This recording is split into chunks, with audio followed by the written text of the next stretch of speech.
रात्रि क्लास चल रहा था 14/7/1967। पहले पेज की मध्य के बाद बात चल रही थी लौकिक दुनिया में एडॉप्ट करते हैं तो जिनको अडॉप्ट होते हैं उनको देखते हैं कि ये कितने माल मिल्कियत वाले हैं। धनवान का बच्चा कोई गरीब को तो अडॉप्ट होगा नहीं, और अडॉप्ट भी वही होते हैं जो बड़े बच्चे होते हैं समझदार। छोटे बच्चे अगर अडॉप्ट हुए तो उन्हें तो पता ही नहीं है क्या माल मिल्कियत क्या बाप, वो तो जिससे पालना लेते हैं अम्मा ही सब कुछ। तो ये सब समझने की बातें हैं। लौकिक दुनिया से हर बात को टैली भी कर सकते हो। जो अडॉप्ट होते हैं वे धन दौलत मिल्कियत अच्छी तरह से देखते हैं कि हमको ये वर्षा मिलने का है, और देखते भी हैं बड़े बच्चे। तुम जानते हो हमको कोई इस दुनिया का तो वर्षा नहीं है, ये तो क्षणभंगुर वर्षा है, एक जन्म का वर्षा है। क्योंकि जिस्मानी वर्षा है ना, जिस्म वालों को जिस्म वाले माँ बाप से वर्षा मिलता है, और यहाँ तो बच्चे भी रूहानी हैं, बाप भी रूहानी है। तो रूह का कनेक्शन तो अनेक जन्मों से है ना, तो अनेक जन्मों का वर्षा मिलता है। और इस जन्म में भी कोई खूटने वाला वर्षा नहीं, अखूट वर्षा मिलता है। और वर्षा लेते ही हो सुख के लिए, क्षणभंगुर सुख के लिए वर्षा थोड़ा ही लेते नहीं। ये तो हमको वर्षा मिलता है बेहद के बाप से। तो बाप बेहद का है तो वर्षा भी बेहद का है। इतना बेहद का वर्षा दुनिया में और कोई भी बाप नहीं दे सकता। न जन्म मंत्र के लौकिक बाप दे सकते हैं, न स्वर्ग के न नरक के। और नरक की दुनिया में जो भी नारकीय धर्म पिताएं आते हैं, बड़े बड़े मान मर्तबे वाले ग्रेट फादर्स कहे जाते हैं, वो भी इतना बेहद का वर्षा नहीं दे सकते, क्योंकि वो भी तो हद में है ना। कैसे? मान लो क्राइस्ट है, 200-250 करोड़ क्रिश्चियंस उसको अपना बाप मानते हैं, वो भी तो हद में है ना, सारी दुनिया तो नहीं मानती। और ये तो है हमारा परम पिता परमात्मा शिव बाप, बेहद का बाप। और वर्षा भी देते हैं स्वर्ग का, एक जन्म का नहीं, कम से कम कोई ले पूरा पुरुषार्थ करे तो 21 जन्मों का पक्का वर्षा मिलता है। वो सबको वर्षा मिलता है, 21 जन्म सुख शांति का। इस दुनिया का भी मिलता है, वो हद का वर्षा होता है। मिलता सब बच्चों को है। तो तुम भी जो आत्मा रूपी स्टेज में स्थिर होते हो, उन बच्चों को वर्षा तो मिलता ही है। उनको भी वर्षा मिलता है, तुमको भी वर्षा मिलता है। और ये बाप जो बेहद का है वो तो आए ही है नई दुनिया स्थापन करने। वो जो बाप होते हैं पुरानी दुनिया में, वो कोई नई दुनिया थोड़ा ही स्थापन करते हैं। भले नया मकान बनाते हैं तो कोई नई दुनिया थोड़ा ही हो गई, आज बनाते हैं कल पुराना हो जाएगा। तो ये बाप नई सारी दुनिया ही नई बनाई देते हैं। बाप कहते हैं बच्चे ये बात जानते हैं कि बाप नई दुनिया स्थापन करने आए हैं। बाप का अहम ऑब्जेक्ट बच्चों ने पहचान लिया। किस लिए आए? नई दुनिया बनाने के लिए आए। और बाकी पुरानी दुनिया बनी रहेगी? नहीं, बनी नहीं रहेगी। जिस बड़े बच्चे को निमित्त बनाते हैं नई दुनिया स्थापन करने के लिए, जिसको निमित्त बनाते हैं पालना करने के लिए, जिसको निमित्त बनाते हैं स्थापना पालना, तो विनाश भी उसी से कराएंगे। बाप खुद तो विनाश नहीं करते।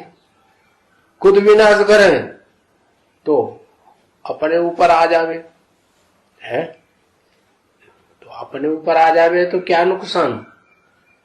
विनाश तो फायदेमंद है ना। नुकसान ये है कि बाप सबका कल्याणकारी साबित नहीं होगा।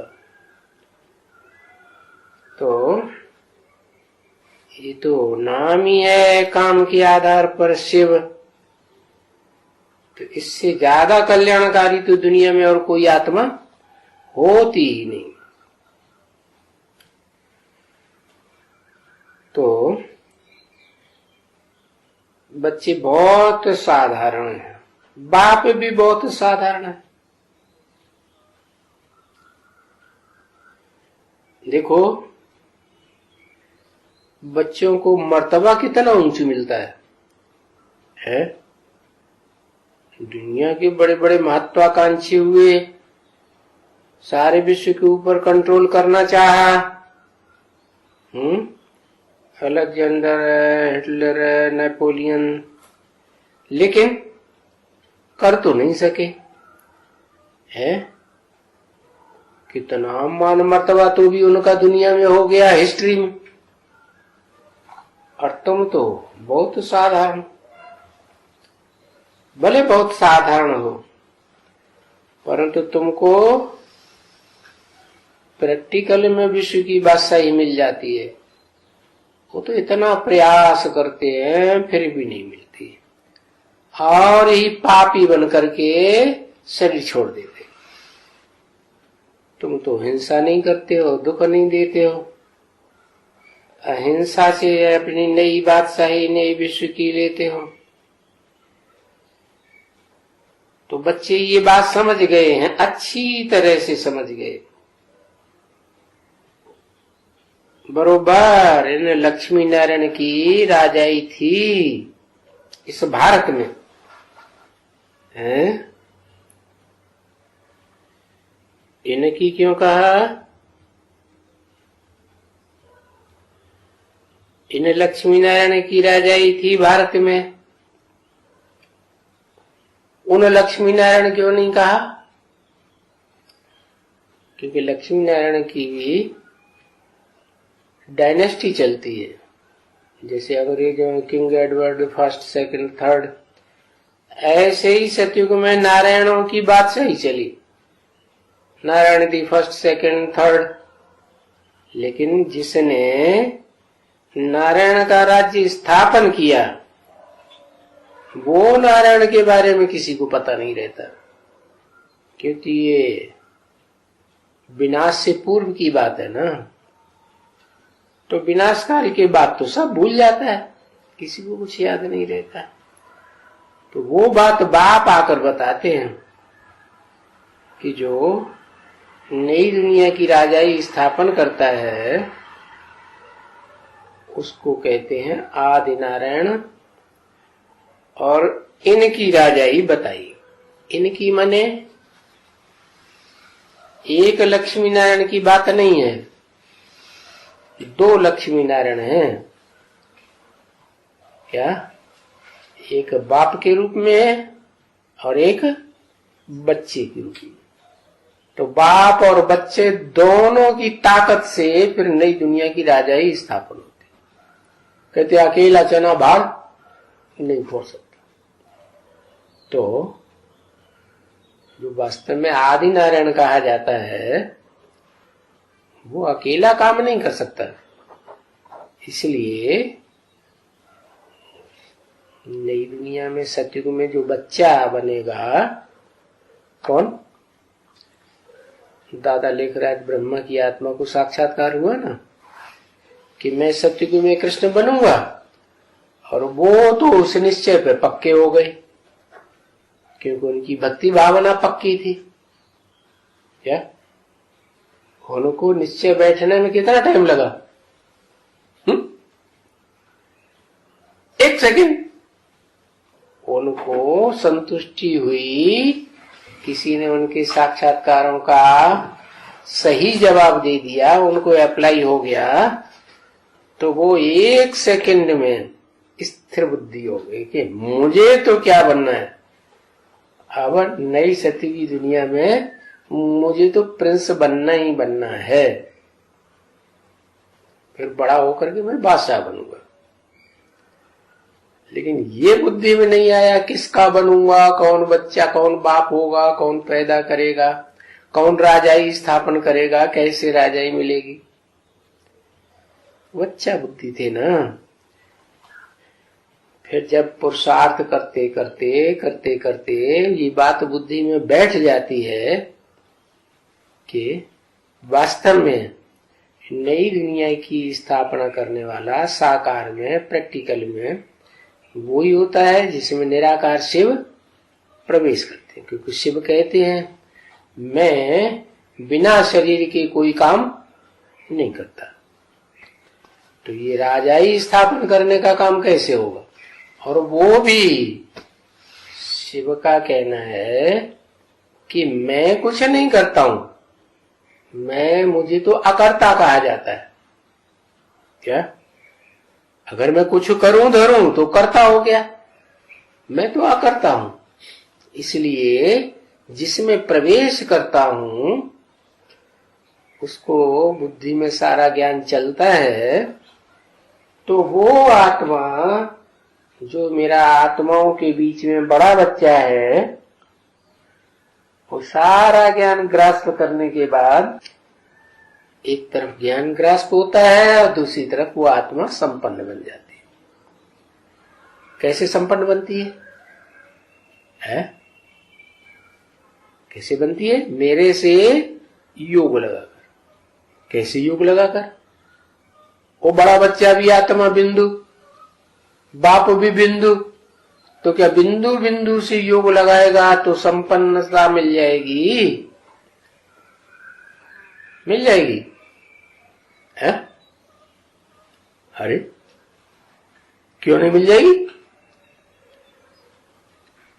वो सुप्रीम सोल ज्योति बिंदु और जिसमें प्रवेश करता है उसको भी परिचय दे दिया कि तुम भी ज्योति बिंदु हो, ओरिजिनली तुम देह नहीं हो। तो जब उसने समझ लिया मैं भी ज्योति बिंदु हूं, तो अपन को ज्योति बिंदु समझ करके बाप को याद करो। तो याद करता है तो इसमें क्या कमी है? पता नहीं चलता। ये कमी है कि जन्म जन्मांतर तो साकारियों को याद करते रहे, और अब इस जन्म में पता चला है हम तो निराकारी आत्मा ज्योति बिंदु है, तो स्थिरता हो जाएगी। प्रैक्टिस किस बात की पड़ी हुई है जन्म जन्मांतर की? साकार को याद करने की पड़ी हुई है या निराकार ज्योति बिंदु? वो तो मालूम ही नहीं था, तो याद करने की बात ही नहीं। भले गीता में आया है अणु अणि अंशम, अणु से भी अनुरूप है आत्मा, लेकिन फिर शास्त्रकारों ने मुआलते में डाल दिया। कोई ने कहा अंगुष्ठे विसल है, लो सब सत्यानाश कर दिया। फिर बता दिया मैं हजारों सूर्यों से कि समान तेजो मैं हूं। 1000 सूर्य इकट्ठे कर दो, उनकी जितनी तेज होगा, रोशनी होगी, उतनी तेज मेरे अंदर है। मैं आत्मा में इतनी शक्ति होती है। सब सत्यानाश करके रख दिया। अब बाप आके बताते हैं कि मैं जैसे सूक्ष्म ज्योति बिंदु आत्मा अणु से भी अनुरूप हूं, ऐसे तुम बच्चे सभी आत्मा हो, प्राणी मात्र की आत्माएं अणुरूप हैं, लेकिन इतना सूक्ष्म अणु आत्मा है कि इन आंखों से तो दिखाई पड़ने की बात ही नहीं। लेकिन वैज्ञानिक लोग जिन यंत्रों से अति सूक्ष्म कीटाणुओं को देख लेते हैं, वो सूक्ष्म यंत्र भी क्या उस आत्मा को देख नहीं सकते, इतनी सूक्ष्म। क्योंकि बिंदु कहा जाता है, कितना भी छोटे से छोटा, छोटे से छोटा, छोटे से छोटा अणु से अणु बनाते चले जाओ, और जितना सूक्ष्म होगा उतना ज्यादा ताकतवर होता है। तो अब आत्माएं तो है ही ना नंबरवार है। छोटी बैटरी होगी तो उसमें छोटी ताकत भरी जाएगी, बड़ी बैटरा होगा तो उसमें बड़ा ताकत भरी जाएगी। ऊर्जा है ना। तो बताया कि मैं जिसमें प्रवेश करता हूं वो सिर्फ मेरे ज्योति बिंदु स्वरूप को याद करने से पावरफुल नहीं बन सकता, परंतु उसे मालूम है ना कि शिव तो साकार में आया ना, तो उसे और सहज है साकार में निराकार याद करना या कठिन है? सहज है। तो जब ये बात समझ जाता है तो वो अपनी भ्रकुटी के मध्य में ही, जैसे गीता में लिखा है भ्रुवोर मध्य प्राणमावेश सम्यक, तो अंतकाल की प्रैक्टिस अभी से करना शुरू। क्या? भ्रकुटी के मध्य में ज्योति बिंदु आत्मा अपने को भी याद करो, और बाजू में बैठता है कौन? बाप। जैसे ब्रह्मा के लिए बताते ना, ब्रह्मा के बाजू में मैं बैठता हूं, कौन? शिव बाप। तो ऐसे ही जो पहला ब्रह्मा है मनुष्य सृष्टि का, जिसे परम ब्रह्म कहा जाता है, उस परम ब्रह्म में भी शिव बाप प्रवेश करते हैं।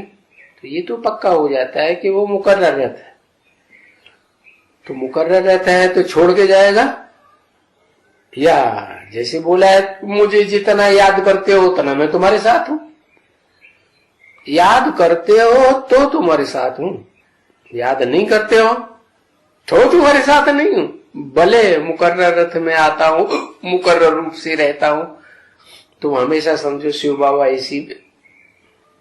तो बताया शर्त लगा दी, याद करोगे तो मैं फौरन हाजिर हूं, हाजिर नाजिर। तो इतनी बात पक्की होने का मतलब है कि याद ही कंपलसरी है। याद करेंगे तो ताकत मिलेगी, नहीं करेंगे तो ताकत नहीं। और निराकारी स्टेज में सिर्फ निराकार को, ज्योति बिंदु को याद करना है, या साकार शरीर प्रकृति के मध्य साकार शरीर में याद करना। सहज कौन सा है? सहज है वो।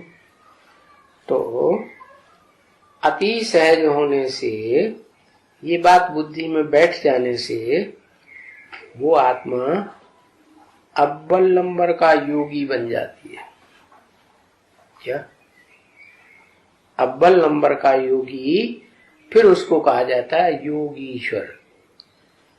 तो जो योगीश्वर बनता है वो ही वास्तव में जब वो पुरुषार्थ संपन्न बनता है तो आदि नारायण कहा जाता है। उस नारायण के साथ जो लक्ष्मी सहयोगी बनती है, वो दोनों मिलकर के आदि लक्ष्मी आदि नारायणी कहे जाते हैं। आदि लक्ष्मी आदि नारायण, उनका जो संपन्न रूप है वो फिर विष्णु रूप में दिखाया जाता है। बोला है जो ब्रह्मा सो विष्णु। जिस नंबर का ब्रह्मा साबित होगा पुरुषार्थ में, उसी नंबर का विष्णु साबित होगा। तो बताओ, साकार शरीरधारियों में सबसे जास्ती ब्रह्मा के रूप में पार्ट बजाने वाली आत्मा कौन सी साबित होती है? हाँ, आदि ब्रह्म। आदि ब्रह्म का मतलब ये परम ब्रह्म है ना, जिसमें पहले पहले प्रवेश किया शिव ने मनुष्य सृष्टि के बाप में। जो मनुष्य सृष्टि का बड़े ते बड़ा पुराने ते पुराना मनुष्य है, जिसे मुसलमान लोग कहते हैं आदम, अंग्रेज कहते हैं एडम, उसमें प्रवेश करता है। तो वो आत्मा डबल जन्म लेती है संगम युग। तो बोला है कोई कोई के दो, कोई के 3 भी जन्म होते हैं संगम युग। तो पहले जन्म में तो शरीर छोड़ जाती है अज्ञानता के कारण। दूसरे जन्म में उसे जब ज्ञान मिलता है तो फिर वो स्पीड पकड़ लेती है। और स्पीड क्यों पकड़ लेती है? उसको ज्ञान मिलता है ना, मैं ज्योति बिंदु आत्मा हूं। और अव्वल नंबर आत्मा होने की वजह से मनुष्य सृष्टि की वो बड़ा बच्चा है ना, मनुष्य सृष्टि में जब रची गई तो बड़ा बच्चा हुआ ना, तो तीखा भी होगा। तो तीक्ष्ण बुद्धि होने के कारण, सात्विक बुद्धि होने के कारण वो आत्मा तीव्र गति से आत्मिक स्टेज में टिकने का पुरुषार्थ करती है। क्या सब धंधा दूरी छोड़ छाड़ गए। तो निराकारी स्टेज में ज्यादा टिकेगी गहराई से, तो मनन चिंतन मंथन चलेगा या नहीं चलेगा? ऑटोमेटिक चलेगा। तो वो मनन चिंतन मंथन जो योग की सेकेंडरी स्टेज कही जाती है वो चल पड़ता है। जितना आत्मिक रूप में टिकेगी, जितना आत्मिक रूप में टिक करके शिव बाप को याद करेगी, उतना उसको बाप का बल मिलता है मनन चिंतन मंथन करने के लिए। और वो मनन चिंतन मंथन करने के ज्ञान को अपना बना लेती। जैसे कहते हैं ना, चबाएंगे तो भोजन का रस अच्छा बनेगा और खून ज्यादा बनेगा। ऐसे ही वो ज्यादा मनन चिंतन मंथन करने से ईश्वरीय ज्ञान को पूरा हप करके पुरुषार्थी जीवन में। लेकिन साथ में क्या होता है, जो दादा लेखराज वाली ब्रह्मा वाली आत्मा है वो उतना मनन चिंतन मंथन करने में होशियार नहीं है, क्योंकि बाद वाला ब्रह्म है, ये बीच वाला है या पहले वाला है? उसकी ब्रह्मा नामधारियों में कहां से नंबर लगता है? कौन सा नंबर लगता है? अरे बताया, जिसमें पाप प्रवेश करते हैं उसका नाम देते हैं ब्रह्मा, है ना? तो इन्होंने बताया 3 नंबर का ब्रह्मा, 3rd क्लास। अच्छा चलो, ब्रह्मा बाबा सुन रहे होंगे, हमको 3rd क्लास ब्रह्मा बता रहे। हाँ आप बताओ। कुछ भी नहीं बताते। लास्ट नंबर का मैं उठा के फेंक दिया, पूरा ही गड्ढे में फेंक दिया। इसे ब्रह्मा बाबा धर्मराज बनने वाला है, अच्छी तरह से धुनाई पिटाई करेगा, खाल उधेड़ेगा बैठ करके। ऐसी बातें कर देता है, सोच समझ के नहीं करता है। बताओ। अरे भाई, सन 47 से पहले ही सन 47 में प्रवेश किया ना, तभी तो ब्रह्मा कुमारी ईश्वरी विश्वविद्यालय नाम पड़ा है। तो जिस समय प्रवेश किया उस समय नंबर बन गया कि नहीं? तो कौन सा नंबर हुआ है? मुगाल दे 4थे नंबर का ब्रह्मा, क्योंकि उसके तन में ब्रह्मा ने मुरली चलाई ना। उससे पहले 3 आत्मा में मुरली और चल चुकी थी ना। ऐसी ऐसी बच्चियां थी जो मम्मा बाबा को भी डल कराती थी, टीचर बन करके बैठती थी, है। हम समझते थे ये तो बहुत अच्छा नंबर माला में आवेंगे। तो 2 माताएं और थी ना, तो उनका नंबर लग गया ना ब्रह्मा बनने में। तो एक ब्रह्मा वो जो अव्वल नंबर, क्या? परम ब्रह्म। दूसरा ब्रह्म कौन? वो जिसने हिम्मत की है साक्षात्कारों का रहस्य सुनाने के लिए और बच्चा पैदा किया ब्राह्मण, पहला नंबर का है। पहला नंबर का ब्राह्मण कौन? हाँ, पहला नंबर का ब्राह्मण हुआ ना। तो पहला नंबर का ब्राह्मण हुआ, तो जब पहला नंबर ब्राह्मण बाद में हुआ और वो ब्रह्मा पहले हुआ, तो फिर प्रजापिता को पहला नंबर ब्रह्मा कैसे कहेंगे? ये बात क्लियर करो। नहीं समझ में आया? अरे जिसके द्वारा सुनाया गया वो भक्ति मार्ग का फाउंडेशन डाला। शिव बाप इसलिए थोड़ा ही आएंगे भक्ति मार्ग का फाउंडेशन डालने, किस लिए आए हैं? वो तो ज्ञान मार्ग का फाउंडेशन डालने के लिए आए हैं ना। इसलिए जो लक्ष्य लेके आए उसमें अव्वल नंबर ब्रह्मा कौन, वो भी सोचने की बात हो गई। हाँ, जगदम्बा अव्वल नंबर, उसने ज्ञान सुना दिया। उसने भक्ति का फाउंडेशन डाला, ज्ञान का फाउंडेशन डाला। भक्ति का डाला तो फिर बाबा किस लिए आए? शिव बाप आए किस लिए? भक्ति का फाउंडेशन डालने के लिए आए हैं। लक्ष्य तो पूरा हुआ ही नहीं, प्रवेश करना फालतू। सिर्फ इतना हुआ कि हाँ वो तो जो जिसके द्वारा ज्ञान सुनना सुनाना है, फाउंडेशन डालना है और प्राप्ति भी करनी है आखिर में, तो उसकी बुद्धि में बात बैठ गई। फाउंडेशन जो है ज्ञान का बीज पड़ गया। बीज किस में डाला जाता है? पिता बीज माता में डालता है ना। तो अव्वल नंबर की माता कौन हुई जिसमें पहले पहले बीज डाला है? परा प्रकृति। परा प्रकृति कौन?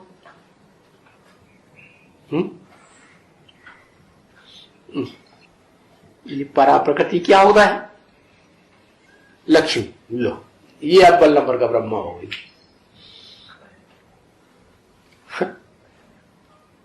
लक्ष्मी अव्वल नंबर का ब्रह्मा हो गई और नारायण नंबर 2 का ब्रह्मा हो गया। लो, फिर तो लक्ष्मी वाली आत्मा को ब्रह्मा सो विष्णु, लक्ष्मी वाली आत्मा को विष्णु के सर में बैठना चाहिए। हाँ, जगदम्बा अव्वल नंबर ब्रह्मा। वाह भैया, ये तो पहले ही बता दिया। परम ब्रह्म, परम ब्रह्म के द्वारा ज्ञान सुनाने का काम, जो लक्ष्य है वो पूरा होना है ना, वो ही पूरा होता है। तो शुरुआत में जिसने ज्ञान सुनाया पूरे ब्राह्मण परिवार के संगठन को, वो ही हुआ ब्राह्मण चोटी। जिसने गीता जो मनुष्यों की लिखी हुई है, ऋषि मुनियों की, व्यास के द्वारा, वेद व्यास के द्वारा, तो वो गीता का क्लैरिफिकेशन शिव बाप ने कराया उसके द्वारा। तो वो ही फिर आदि ब्रह्मा सो आदि विष्णु। आदि विष्णु का मतलब यह हुआ कि विष्णु की जो 4 भुजाएं हैं वो लास्ट वाले ब्रह्मा, और जो फर्स्ट ब्रह्मा है जिसका सर ब्रह्मा के 4 मुखों के ऊपर दिखाया जाता है, वो ब्रह्मा अव्वल नंबर का ब्रह्मा हुआ। क्यों? क्यों हुआ अव्वल नंबर का? अधोमुखी ब्रह्मा हुआ या ऊर्ध्वमुखी ब्रह्मा हुआ?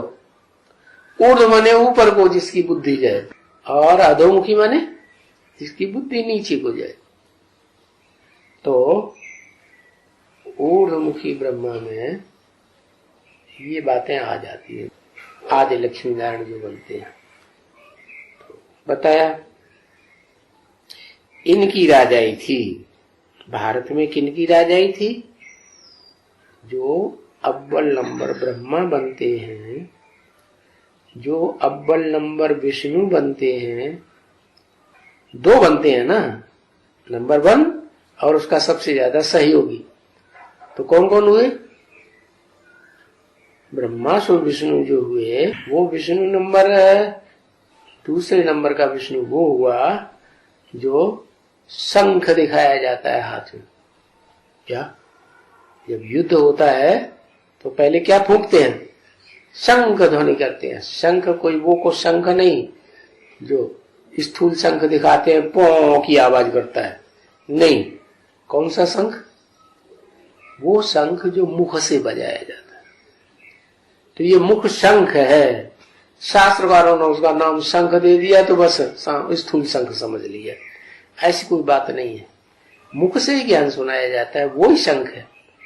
तो शंख ध्वनि कर दी जिसने सारे संसार में, वो शंख ध्वनि फैल गई, वो है आदि लक्ष्मी। तो बताया इनकी राजाई थी। पहले पहले नई दुनिया जब स्थापन हुई तो विष्णु की राज्य में, वैकुंठ में, सतयुग का राज्य तो बाद में होगा, उससे पहले वैकुंठ में विष्णु का राज्य। तो उसमें किसकी राजाई थी? इनकी राजाई। इसकी नहीं, एक की नहीं, दो की राजाई थी। तो इनकी राजाई फिर से जरूर आएगी।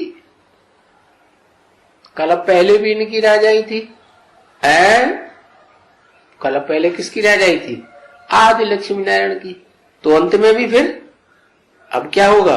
अभी भी नई दुनिया स्थापन होने वाली है, अभी भी इनकी राजाई आने वाली है। आने वाली है राजाई, तो उसका प्रूफ है कुछ? शास्त्रों में प्रूफ देना पड़े, नहीं तो दुनिया वाले नहीं मानेंगे। कहते ना, कल्प कल्प लगी प्रभु अवतारा। क्या? हर कल्प में माने प्रकट रूप से, भू माने प्रत्यक्ष होता है, माने दिव्य जन्म लेकर के प्रत्यक्ष होता है, उसको कहते हैं प्रभु। तो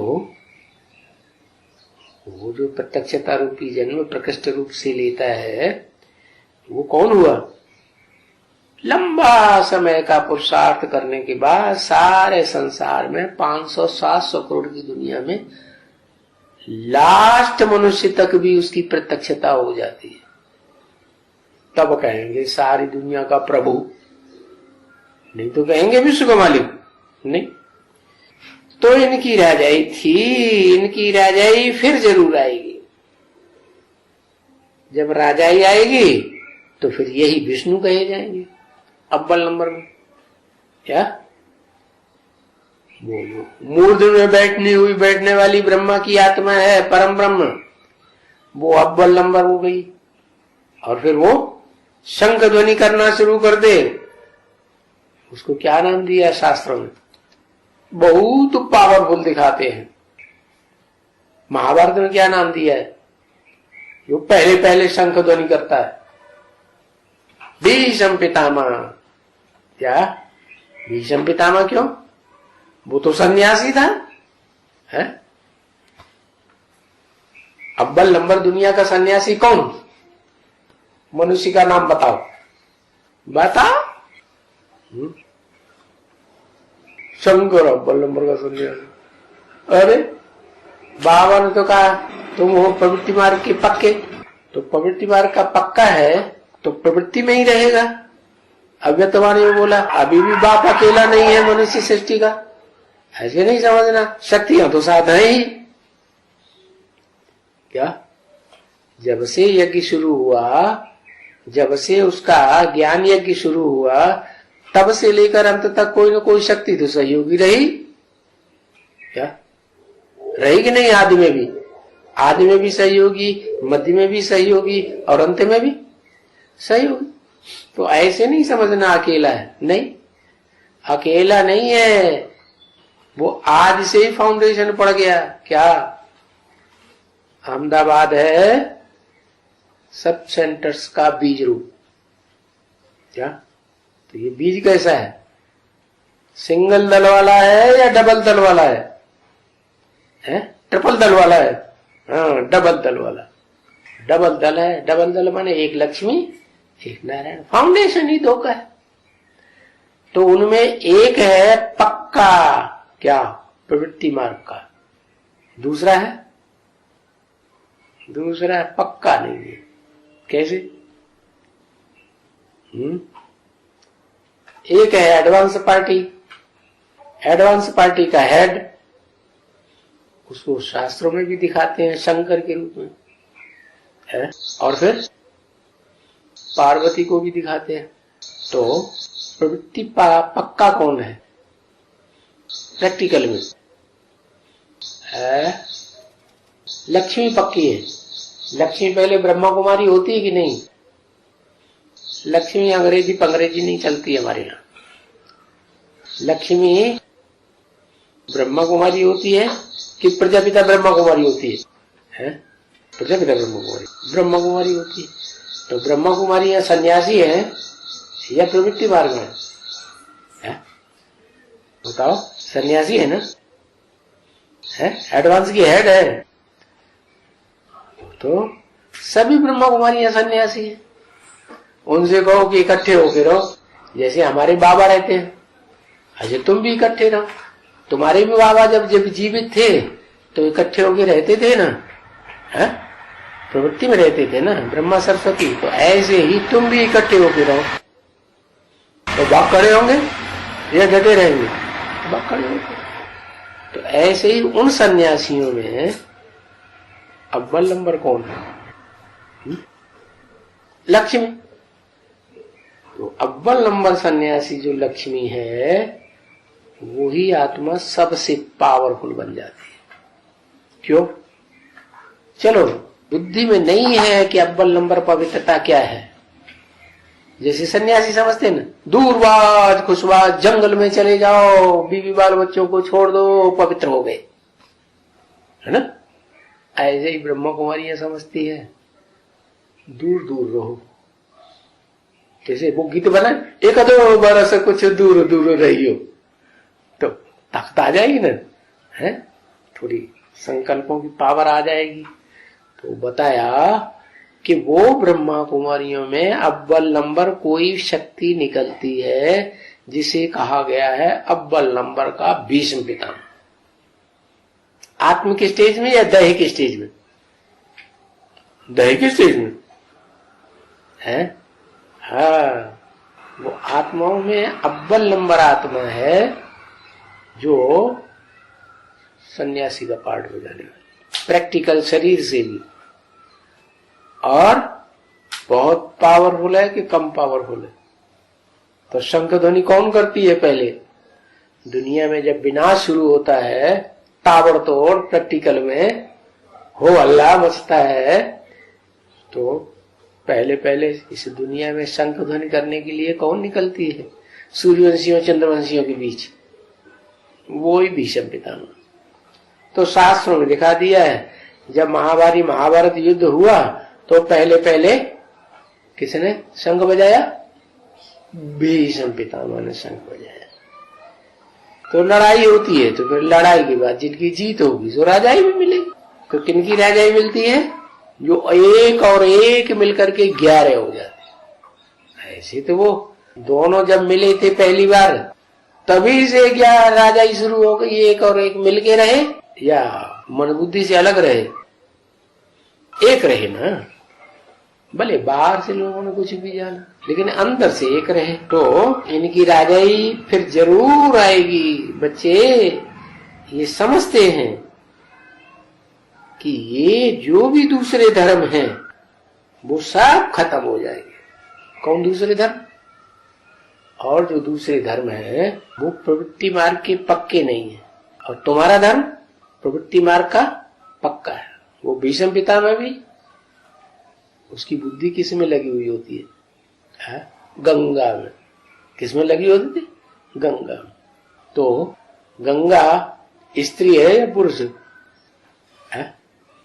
स्त्री रूपणी है ना। स्त्री रूपणी गंगा अव्वल नंबर गंगा है, ज्ञान गंगा, कि उससे भी अव्वल नंबर कोई और है शक्ति? कौन है? शक्तियों में कन्या माता हूं, जगदम्बा ज्यादा हो। प्रैक्टिकल में क्या है फिर? है प्रैक्टिकल में एक के साथ संबंध जुड़ा हुआ है। व्यभिचारिणी है क्या? व्यभिचारिणी है योगिनी माता। योगिनी माता जी उसको बताया, वो योगिनी माता सभी सब्जेक्ट में अव्वल नंबर है कि याद में ही अव्वल नंबर है? और याद में भी सदा अव्वल नंबर रहती है कि माया पकड़ लेती है? क्यों पकड़ती है? माया इसलिए पकड़ती है कि जन्म जन्मांतर का जो हिसाब किताब बनता है ना राजाई प्राप्त करने का, वो राजाई सबसे जास्ती रुद्रमाला के आत्मिक स्थिति धारण करने वाले बच्चों को मिलती है या दूसरों को मिलती है? तो मनुष्य सृष्टि के बाप के बाद नंबर किसका लगता है बड़े से बड़ा राजा बनने में? किसका? काशी माता, योगिनी माता। योग बल के आधार पर राजाई मिलती है ना, तो काशी माता को दिखाते हैं तो बड़ा तो बड़ा राजा बनती है। और जो बड़े से बड़ा राजा बनेंगे वो द्वापर युग से जितने जन्म होंगे 63 जन्म, उनमें ज्यादा पुरुष का जन्म मिलेगा या स्त्री का जन्म मिलेगा? पुरुष का जन्म मिलेगा ना, तो पुरुष का जन्म ज्यादा होता है। पुरुष जन्म जिनके ज्यादा होंगे वो दुर्योधन दुशासन बनेंगे कि नहीं? द्वापर युग से नहीं बनेंगे? बनेंगे। तो ये कमजोरी रह जाती है पवित्रता की। और उस पवित्रता की पावर को वो आत्मा लक्ष्मी वाली ले जाती है। क्या? इसलिए बताया कि जिसमें पवित्रता की पावर ज्यादा होती है वही आत्मा फिर ज्ञान में बहुत तीखी चली जाती है, प्रैक्टिकल ज्ञान सुनाने में और धारण करने में। तो बताया अव्वल नंबर ज्ञान गंगा कौन हुई? ब्रह्मपुत्रा नदी, ब्रह्मपुत्री नदी या गंगा नदी? गंगा तो जैसे जैसे नीचे गिरती जाती है वैसे वैसे गंदी होती जाती है। और ये ब्रह्मपुत्रा नदी तो ऐसी है, लंबे समय तक पहाड़ी ऊंची स्टेज पर ही बहती है। क्या? नीचे नहीं आती जल्दी। जब नीचे आती है तो सब नदियों से मिलकर के सबको एक बना के आती है। तो संगठन की शक्ति है, काहे में होती है? प्योरिटी में यूनिटी की पावर होती है। तो ये लक्ष्मी नारायण की राजाई फिर से आवेगी। दूसरे धर्म जो हैं उनमें वो ताकत नहीं होती है, वो प्रवृत्ति मार्ग के पक्के होते ही नहीं। वो सब खत्म हो करके फिर भी वही उनके स्थापन करने वाले आएंगे। क्या कहा? उनके धर्म के स्थापन करने वाले जरूर इधर आएंगे बाप के पास, कोर्निस करके जाएंगे, माथा झुका के जाएंगे। क्या कहा? क्यों झुका के जाएंगे? क्योंकि उनमें उतनी पवित्रता की पावर नहीं होती। भले वो निराकार ज्योति बिंदु के साथ ही योग लगाते हैं, अव्यक्त के साथ, जो इन आंखों से व्यक्त नहीं होता, देखने में नहीं आता।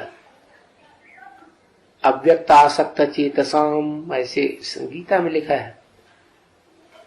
उनको कठिनाई ज्यादा होती है। किनको?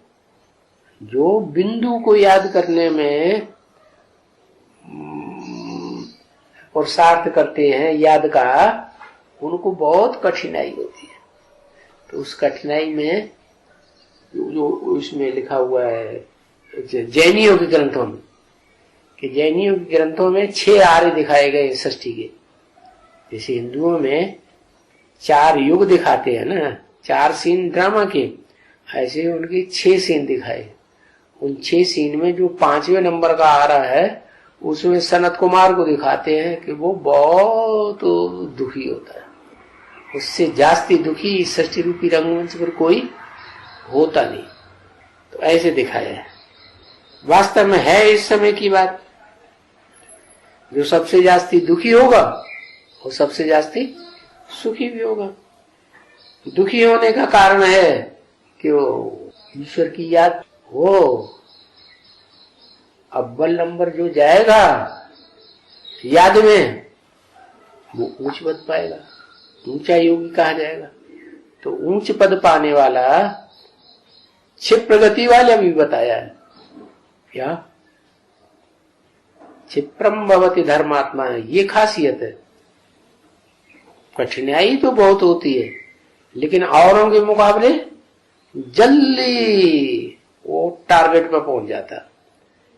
तो बताया ये देवी, ये जो दूसरे धर्म वाले जो हैं, वो जो धर्म पिताएं आते हैं वो माथा क्यों टिकाते हैं आकर के बाप के सामने, हैं जब इतनी बड़ी जनरेशन के बाप बनते हैं तो इसलिए बताया इस समय में भी आदि सनातन देवी देवता धर्म और ये ब्राह्मण धर्म, ये सूर्यवंशी, ये चंद्रवंशी, क्षत्रिय, ये तो गाया जाता है ना कि बरोबर ये आकर के भगवान बाप को पहचानते हैं। बाप ने समझाया है, सिर्फ फर्क ये हो गया है कि उन्होंने नाम कृष्ण का दे दिया है। कृष्ण की बात नहीं है। जब ब्रह्मा के द्वारा ब्राह्मण धर्म स्थापन हुआ तो ब्राह्मणों की बात है, इसलिए कृष्ण का नाम डालने से सब अगड़म बगड़म हो गया, या कुछ भी पक्का नहीं रहा। तो कोई को भी बच्चे समझाते हैं तो जब समझाते हैं जरा सोच समझ के, गीता के ऊपर समझाना बहुत अच्छा होता है। क्या जितना गीता बुद्धि में गहराई से क्लैरिफाई हुई होगी उतना ही दूसरों को क्लैरिफाई कर सकेंगे। खुद ही बुद्धि में गीता नहीं बैठी होगी तो दूसरों को क्लैरिफिकेशन नहीं दे सकते। और भारतवासी तो मानेंगे ही तब जब यहाँ के शास्त्रों के आधार पर उनको समझाया जाएगा। शास्त्रों में मुख्य सर्वशास्त्र शिरोमणि है गीता, तो गीता का हवाला देकर के जब उनको ज्ञान के हर पॉइंट समझाएंगे तो फटाफट मानते चले जाएंगे। तो गीता के ऊपर समझाना बहुत अच्छा होता है, इसलिए बोलते हैं सबसे पहले गीता पाठियों को समझाना चाहिए, वो जल्दी समझेंगे।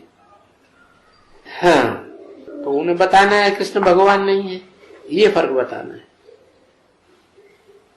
भगवान सबका वो है जिसको सारी दुनिया मानती हो। क्या कृष्ण को सारी दुनिया भगवान मानती है क्या?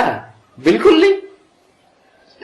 ये तो भारतवासी भी सब नहीं मानते, क्योंकि भारतवासियों में कोई ब्रह्म समाजी है, ब्रह्मा को मानते भगवान, कोई शैव है, शैव संप्रदाय वाले वो बस शिव शंकर भगवान को भी मानते हैं भगवान, कोई राम को भगवान मानते, कोई कृष्ण को भगवान मानते, कोई हनुमान को मानते, कोई गणेश को मानते।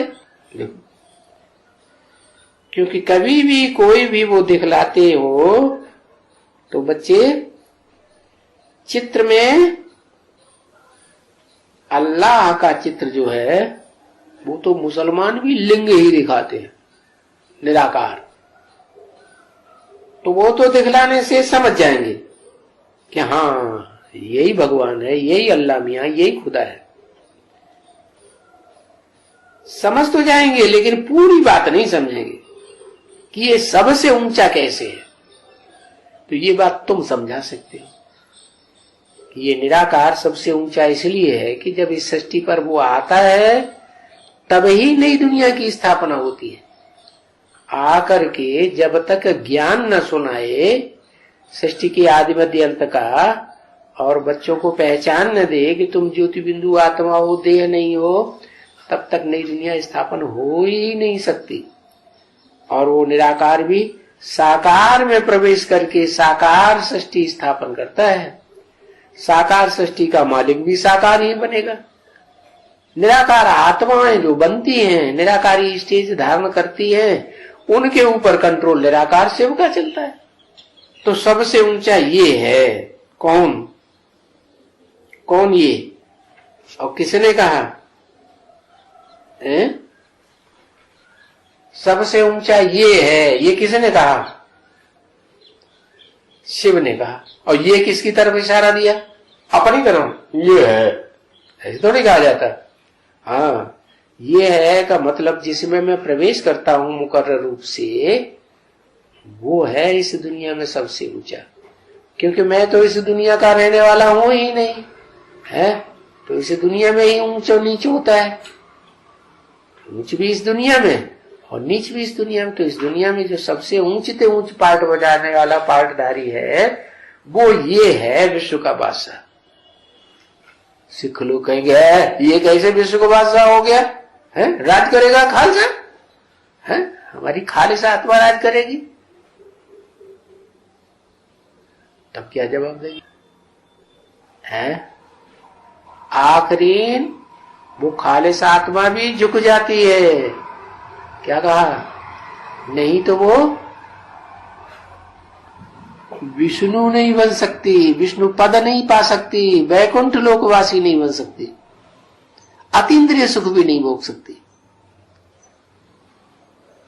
इसलिए बताया कि अव्वल नंबर जो विश्व का मालिक है वो प्रैक्टिकल में बादशाही तो जगदम्बा को ही देता है, लेकिन कंट्रोल उसके ऊपर भी वो जो योग की पावर है जिसे कहा जाता है वशीकरण मंत्र, उस जगदम्बा के ऊपर भी वशीकरण मंत्र किसका चलता है? उसी एक जगत पिता जिसे कहा जाता है आदम एडम आदिदेव आदिनाथ, उसी का अंत तक चलता है। वैकुंठ की दुनिया बनेगी तो वहां भी कंट्रोलिंग किसका चलेगा? उसी आत्मा का चलेगा जो देखने में नहीं आएगी। क्या देखने में विष्णु की भुजाएं आएंगी, लेकिन वास्तव में उन भुजाओं को भी कंट्रोल करने वाला ज्योति बिंदु वो तो देखने में नहीं आता, जो बिंदु बन चुका। कैसा बिंदु? बाप समान, क्योंकि बाप का विरुद्ध है। मैं जब जाता हूं तो बच्चों को नंबरवार आप समान निराकारी निर्विकारी निरहंकारी बनाकर जाता हूं। तो ये ऊंचे से ऊंचा भगवान हुआ वो एक ही है। ब्रह्मा कुमारियां कहेंगी हाँ एक ही है शिव बाबा। अरे बाबा क्यों कहते हो? बाबा तो कहा जाता है ग्रैंडफादर को, बाबा बुड्ढे को भी कहा जाता है, ऐसे तो मुरली में भी बोला। तो तुम शिव को बाबा क्यों कहते हैं? वो ग्रैंडफादर बनता है क्या? उसका तो कोई दूसरा संबंधी नहीं बनता। वो तो निराकार है, आत्माओं का बाप है। सिर्फ निराकार आत्माओं का निराकार बाप, उसका कोई दूसरा संबंध है ही नहीं। वो जब साकार में प्रवेश करता है तो बाबा है, ग्रैंडफादर है। और वो साकार भी जब बुढ़ा होता है, दाढ़ी सफेद दाढ़ी वाला होगा कि नहीं होगा? तो शंकर को तो सब तरह से दिखाते हैं, सफेद दाढ़ी वाला भी दिखाते हैं। कहते हैं ना माया नजरिया मारे गई रे, है ब्रह्मा को मारी विष्णु को मारी, शंकर की दाढ़ी हिला, दाढ़ी नहीं होगी तो हिलाएगी क्या? तो जरूर दाढ़ी वाला भी। और चित्रों में भी शंकर को सफेद दाढ़ी वाला दिखाते ही नहीं, और काली दाढ़ा वाला रावण जैसा भूत दिखाते कि नहीं? वो भी दिखाते। तो बड़े से बड़ा काला भी दिखाते हैं, बड़े से बड़ा गोरा भी उसे दिखाते हैं। तो बताया एक ही ऊंचे से ऊंचे है, वो ही क्रिएटर है। क्रिएटर माने रचयिता है। साकार सृष्टि है तो रचयिता भी कैसा होगा? साकार ही होगा। निराकार दुनिया है तो उसे कहते हैं परम धाम आत्मलोक, तो वहां का मुखिया भी निराकार ही होता है। तो एक ही क्रिएटर है इस सृष्टि में, जिसे सभी धर्म वाले मानते हैं। आदम के रूप में, एडम के रूप में, आदिदेव के रूप में मानते हैं ना। तो फिर एक ही क्रिएटर है तो क्रिएशन भी एक ही होगी। दूसरे कोई क्रिएटर का नाम नहीं है इस सृष्टि में। इस सारी सृष्टि एक है तो उस सृष्टि को क्रिएट करने वाला भी एक ही है। ओम शांति।